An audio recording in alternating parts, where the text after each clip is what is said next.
19 klub Premier League segera membuat pertemuan khusus selepas Newcastle di takeover Pangeran Arab Saudi Mohammed bin Salman dari Public Investment Fund atau PIF. Dari belasan klub Liga Utama Inggris itu, beberapa diantaranya merupakan anggota Big Six seperti Manchester United, Liverpool, Arsenal, dan Tottenham Hotspur. Maklum saja, setelah diambil alih, The Magpies menjadi klub terkaya di Liga Inggris.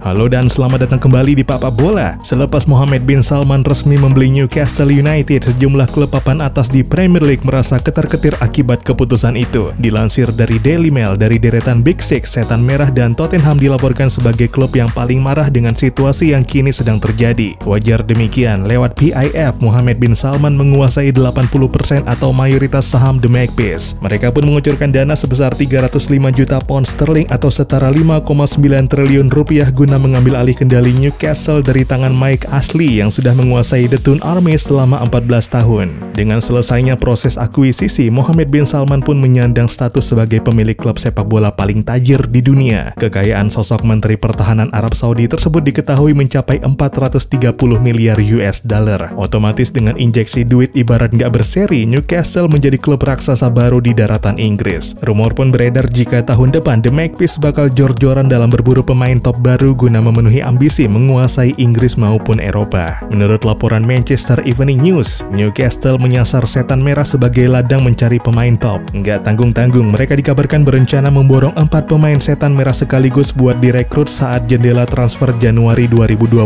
mendatang. Keempat figur tersebut adalah Anthony Martial, Jesse Lingard, Eric Bailly, dan Donny van de Beek. Nama-nama tersebut memang jarang mendapatkan kesempatan bermain reguler bersama The Red Devils pada musim 2021-2022. Namun performanya patut diacungi 2 jempol, sehingga wajar jika MU meradang dengan kondisi tersebut. Nah, musyawarah darurat 19 klub Premier League ini nggak melibatkan Newcastle saat bertatap muka dengan CEO Premier League Richard Masters. Sejumlah tanya yang sering diajukan para petinggi klub adalah proses akuisisi Newcastle oleh PIF yang terkesan diam-diam dan rahasia. Klub-klub peserta Premier League merasa kaget ketika tiba-tiba Newcastle resmi memiliki pemilik baru. Dan agenda utama dari belasan klub yang resisten ini ialah menolak kehadiran pihak Arab Saudi masuk ke Liga Inggris. Meski demikian, otoritas Premier League juga menegaskan sudah mendapatkan jaminan yang mengikat secara hukum bahwa kerajaan Arab Saudi nggak akan mengendalikan Newcastle. Dengan kata lain, merujuk pernyataan tersebut, The Toon Army beroperasi sebagai klub yang dimiliki oleh PIF dan bukan negara Arab Saudi, walaupun mayoritas dananya bersumber dari sana. Tudingan lain yang menyapa publik yakni kematian jurnalis Washington Post Jamal Khashoggi pada 2018. Dalam perkara tersebut, Pangeran Arab Mohammed bin Salman diduga terlibat. Hingga kini perkara HAM itu belum pungkas. Amnesty International kemudian menuding Arab Saudi berupaya mengalihkan isu HAM tersebut dengan cara melibatkan diri dalam dunia sepak bola papan atas yang glamor. Tapi Amanda Staveley yang memimpin konsorsium PIF membantah pengambil alihan itu terkait upaya menjadikan olahraga sebagai wadah pencucian isu HAM. Pada akhirnya, pusaran kontroversi itu sendiri nggak menyurutkan proses akuisisi Newcastle oleh putra mahkota Arab Saudi. Di sisi lain, sikap The Red Devils, Spurs, serta beberapa klub besar lain juga dipertanyakan. Mereka dinilai bertindak munafik dengan sikap resistensi tersebut. Hal ini berkaca kepada kasus European Super League yang mencuat beberapa waktu lalu. Kompetisi ini merupakan liga yang hendak menyaingi kedikdayaan Liga Champions, ajang yang paling prestisius di benua biru. Manchester City, Manchester United, Arsenal, Chelsea, Liverpool, dan Tottenham terlibat bersama tim-tim dari liga lain dalam pendirian European Super League. Setidaknya ada 12 klub yang sepakat dengan rencana tersebut, termasuk Juventus, Inter Milan, dan Barcelona. Kala itu mereka mengambil keputusan tanpa berkonsultasi dengan klub Premier League lain, dan akhirnya rencana European Super League gagal total. Premier League juga fans klub terkait menentang rencana tersebut. Satu persatu klub Premier League yang terlibat dalam European Super League akhirnya menyatakan mundur.